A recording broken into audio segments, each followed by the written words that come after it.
Jogging, the rhythmic pounding of feet, the rush of cool air in your lungs, the quiet serenity of a familiar trail. But sometimes, what starts as a peaceful run can turn into something far more sinister. Tonight, we bring you 3 terrifying true stories of joggers who encountered the unexplainable, the unsettling, and the downright evil. So lace up your shoes, and keep your eyes on the path, because you never know who or what might be running just behind you.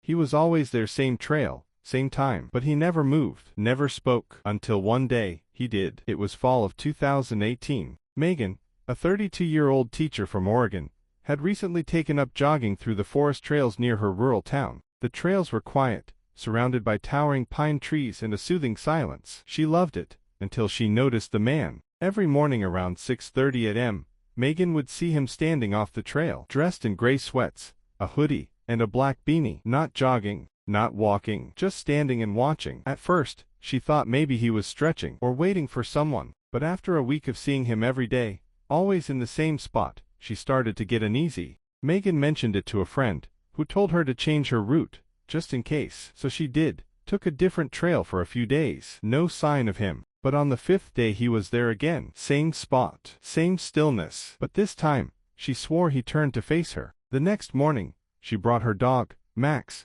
a German Shepherd. As they neared the spot, Max growled and refused to go forward. The man was still there, but now he was smiling, a crooked, unnatural grin. Megan turned around, heart pounding. She ran the entire way home. That night, she filed a police report. They patrolled the trail but found nothing. The next day, there were no footprints where he usually stood. Nothing. But hanging from a low branch near the spot was a note, scribbled in red ink. "I like when you run." Megan never jogged there again. And to this day, she doesn't know how he knew her new route, or how he left that note in the exact spot he knew she'd stop. They said no one lived near that river anymore, but she heard a woman screaming for help. And what she found haunts her to this day. Yalin was a night owl. Living in Georgia, the humid summers meant daytime jogs were unbearable, so she'd run along the Chattahoochee River Trail around 10 p.m. headphones in, mace in her pocket, confident, safe until the night she took them out. She was near mile marker 4, where the trees got dense, and the river twisted sharply. That's when she heard it. A woman's scream,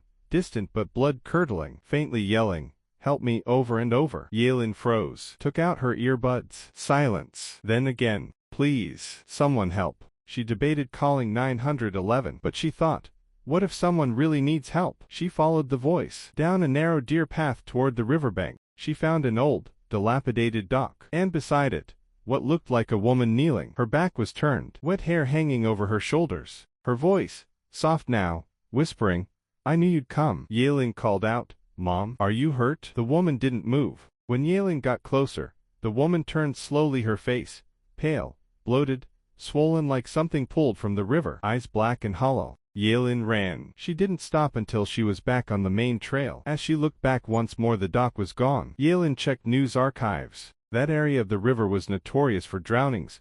Many bodies never recovered. One in particular, a woman in her 30s who vanished in 1996, last seen near that same trail. To this day, Yalin refuses to go near water after dark. They saw him on the trail cameras. His feet touched the ground. He was real until he wasn't. Brent was a fitness freak. Loved early morning jogs through the trails of his Colorado mountain town. He ran the same route every morning, logged his time, had a smartwatch and GPS. Reliable, predictable. On March the 4th, 2022, he left his cabin at 6:15 a.m. His watch pinged at 6:16, start of the run. He never made it past mile 1. When Brent didn't return, his wife called the police. They found his shoe about half a mile in. Then his phone, screen cracked, just lying in the dirt. But no blood, no struggle, no Brent. They checked the trail cams. And that's when it got weird. Footage shows Brent running past a camera at 6:23. Then 14 seconds later a glitch. The camera flickers. When it resumes, he's gone. Like he vanished mid-step. Even weirder,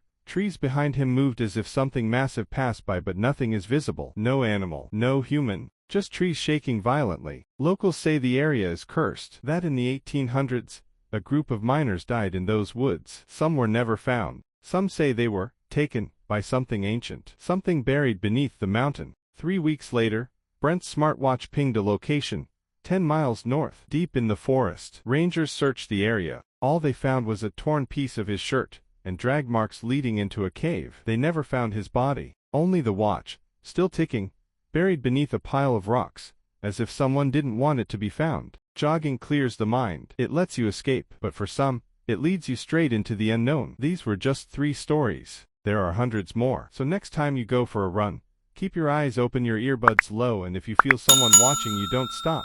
Run faster.